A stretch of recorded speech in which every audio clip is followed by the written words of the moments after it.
population. There are 4 types in total, but I should talk about type 1, which is also called clitoridectomy.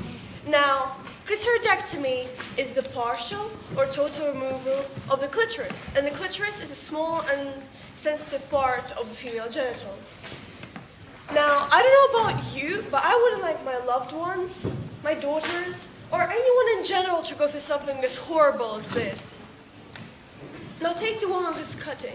She's usually chosen because she's elderly. Poor eyesight, no medical education, probably the equipment isn't sterilized, and maybe even lack of equipment because FGM is usually performed in LDC countries. And what if she got something wrong? Or she passed on a disease? Some girls don't even survive FGM. Usually after receiving FGM, the girls start for a week because the women don't want to put pressure down there. They're allowed occasional sips of water, but nothing else. And what do men get out of it? They get a broken down wife who suffers both mentally and physically, a wife who hates sex, a wife who goes through so much pain while giving birth, and it's not always guaranteed that her child will survive. FGM isn't linked to religion, it's linked to cultural belief. Please don't make that mistake. It's been around for 3,000 years, and I think it's time to stop. Stop FGM.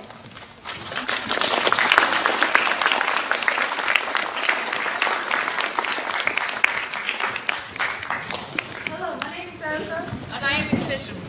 I am the partial or total removal of the clitoris and some of the labia. I am very painful, and I do a lot of damage. I usually lead to many infections and make most girls feel completely abnormal. FGM is a violation of human and little girls' rights. It's a form of abuse, and you should stop it. If I were to be one of those little girls, having my mother and my closest female relatives grab my legs apart and destroy a part of me, and then praise me for it, I wouldn't accept it. I don't want this to happen to anyone, and neither should you. Stop FGM.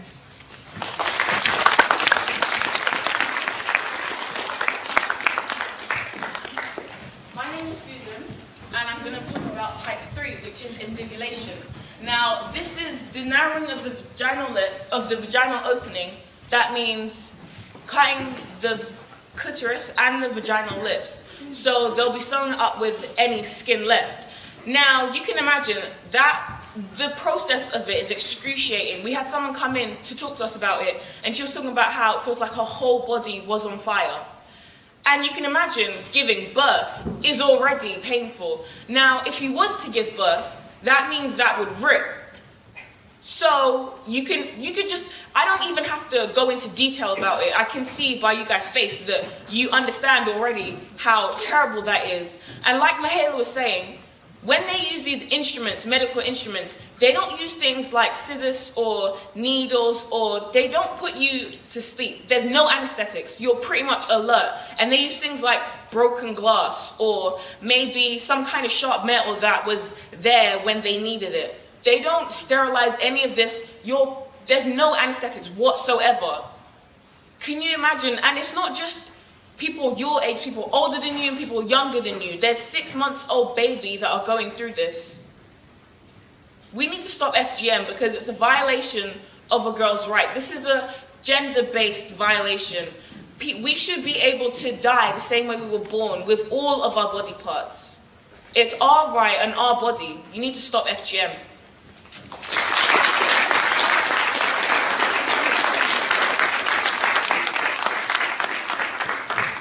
Hello, my name's Lydia, and I'll be talking about type 4 FGM. Now, type 4 includes all other harm done to the female genitals, including stretching, picking, piercing, or anything else, meaning it includes any other bad things, harms that are done to it. Now, I'm pretty sure that after hearing all these definitions of type 1, 2, and 3, you're probably thinking, well, type 4 isn't, that bad because the procedures aren't as extreme, and it's nothing that bad overall. But something I want you to keep in mind is that the victims of FGM, no matter what type, go through the same thing. And it's that they find themselves in the same position. A position where you don't have any control over your own body whatsoever, a position of hopelessness, helplessness, and powerlessness, a position where you plead for help for your mother, because usually she's the one who protects you, and you look up, and she is helping, but instead of helping you, she's helping the people holding you down and causing you the pain. And honestly, for her, it's just her doing her motherly duty. For her, it's the best thing for you, but really it isn't. And usually everyone would speak of this as something that represents bravery and pride, something to be congratulated about. But when you're in that position, where pain takes over every inch of your body and mind, you can't pick up any of what everyone's been talking about. You can't pick up any of the bravery, you can't pick up any of the pride, because there is simply none. Now, no one should be subjected to FGM, and I want to end with this. It doesn't matter how big the mutilation is. It doesn't matter how old the person is. It doesn't matter what type of FGM. It doesn't matter how it is done. Girls shouldn't be subjected to this horrible act. We should all be free to decide what happens to our own bodies. And no one, and I mean no one, no matter the age or the country or the place, should be ever subjected to such a horrible act. Stop FGM.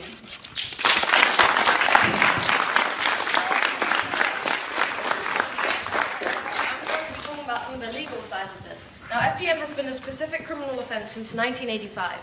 Under the FGM Act of 2003, it's an offence for any person in England, Wales or Northern Ireland to perform FGM or help a girl carry out FGM on herself. It's also an offence to assist a non-UK national or resident to carry out FGM outside the UK on a UK national or permanent UK resident. There's up to only a 14-year jail time. No one has been convicted of FGM in England, Wales or Northern Ireland. FGM is completely illegal, period. You should stop it.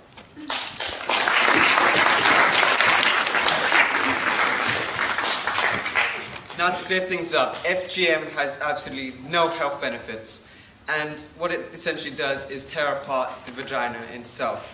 Now, you may be wondering, Susan's mentioned that, oh, they have to give birth, but how are they going to give birth if their vagina is sewed up? Well, what happens is, in some communities, they stitch that down, so it's all gone, it's open again, and then once they've given birth or had sex, they stitch it back up again, and as you can imagine, the pain increases with time. So imagine going through that procedure 7, 8 times, depending on how many kids the husband wants. But the NHS is preventing this. They've brought up the surgical reversal, which takes away all the stitching permanently. And they've even made methods to cope with psychological, mental, and emotional effects. So in all, the NHS is the most changed sector when it comes into FGM.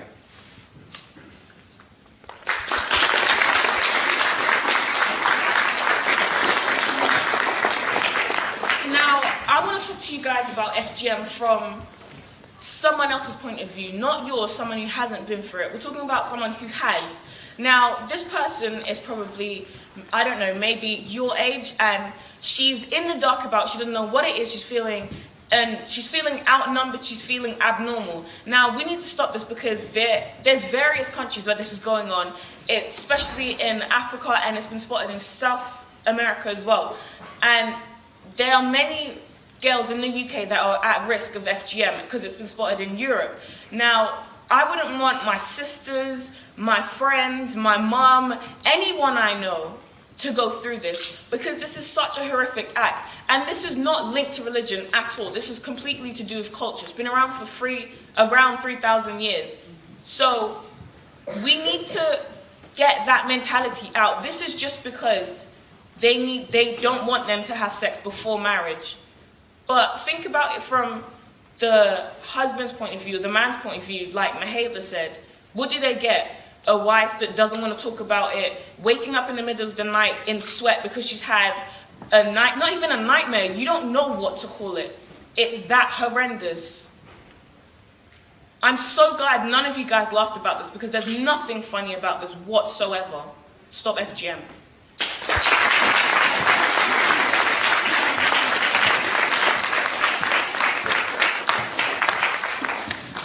Thank you to our Year 10s who have spent the last 2 weeks working with the Humanities Department on this assembly.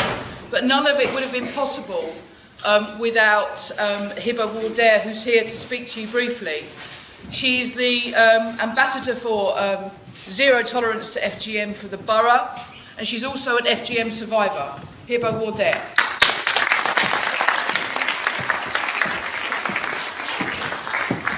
morning, everyone.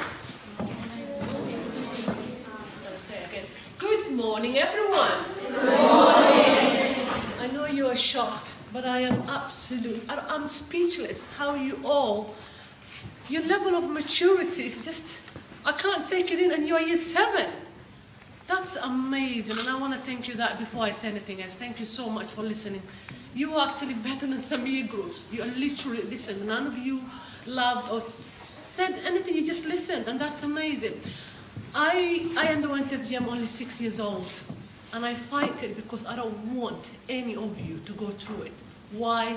Because it's a procedure that once it takes place, it literally ruins your life for life. It's pain, it's despair, emotionally you're disturbed, psychologically you have problems. Where I'm 46 and I still wake up in the middle of the night thinking that I'm going under FGM again. And I'm sweating and I'm screaming in the middle of the night. I'm 46 years old.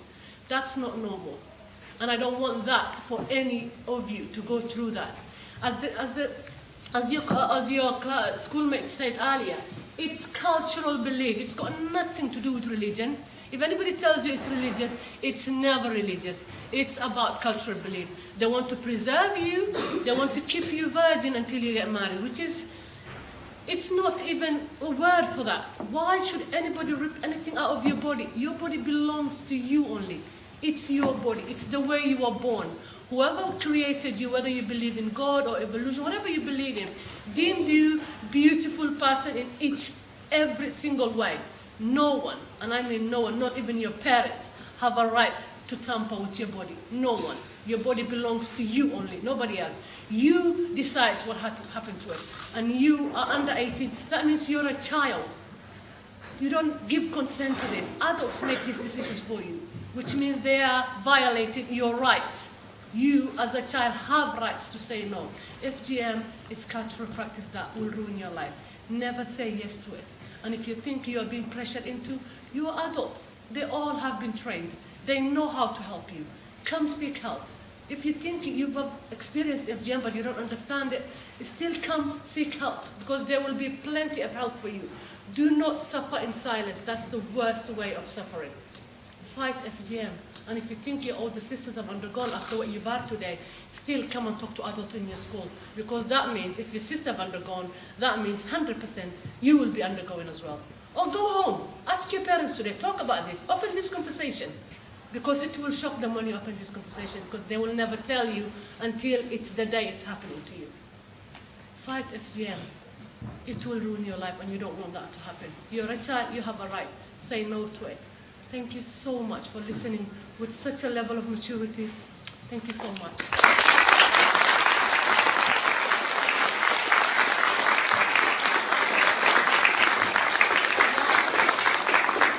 As you have seen, these lovely students have worked with me, and all week they have been delivering to different year groups every day. Every morning I come here and I go back and I talk on Facebook and Twitter that how I was so emotional this morning, how I was touched by them. You can see the passion they have when they're talking to you. That's literally them feeling, I want to protect my fellow students. What they were showing you, their emotions of telling you they don't want you to go through that. And for me to see that is such a proud moment every day. I've been having an amazing time, and I want to say thank you so much to them. I have certificates for you. I'm touched beyond words, and the other day I was literally fighting the tears back when all of you were telling of your right. I was literally fighting the tears back because I've never seen such a passion shown through such a young age. So I know when they grow up they're going to be amazing human beings. So all of you, I just want to say thank you so much.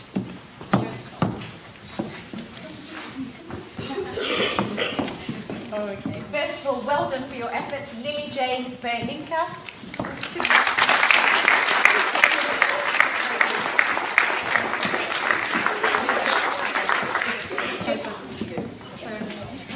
And Lily, let me say something about her. She was worried, she didn't want to do, she was like, Miss, I can't do it in front of her. I'm like, go for it, you can do it. Concentrate on my face. And look how she is. Thank you so much for doing it. Thank you.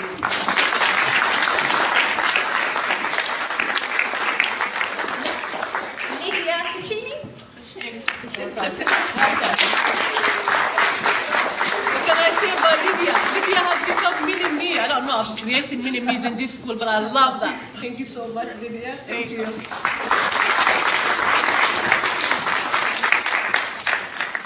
And next, well done, Marco Timoteo.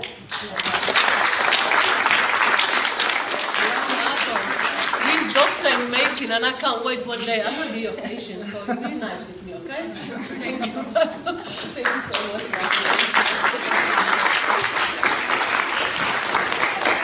And next, Mihaela Arama, well done.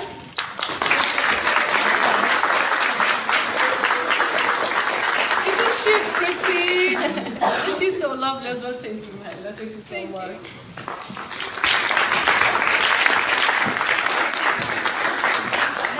Eric Gomez.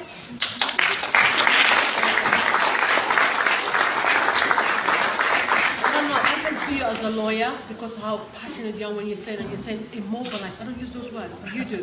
Thank you so much. Thank you very much.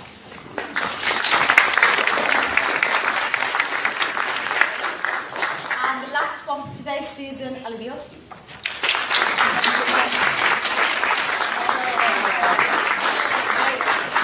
What can I say about this young lady?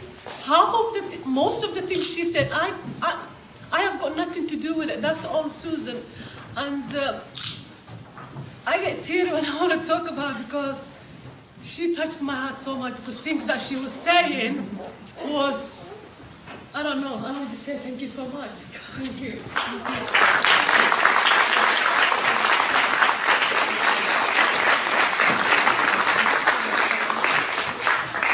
That's it for today, so another round of applause for our wonderful young staff.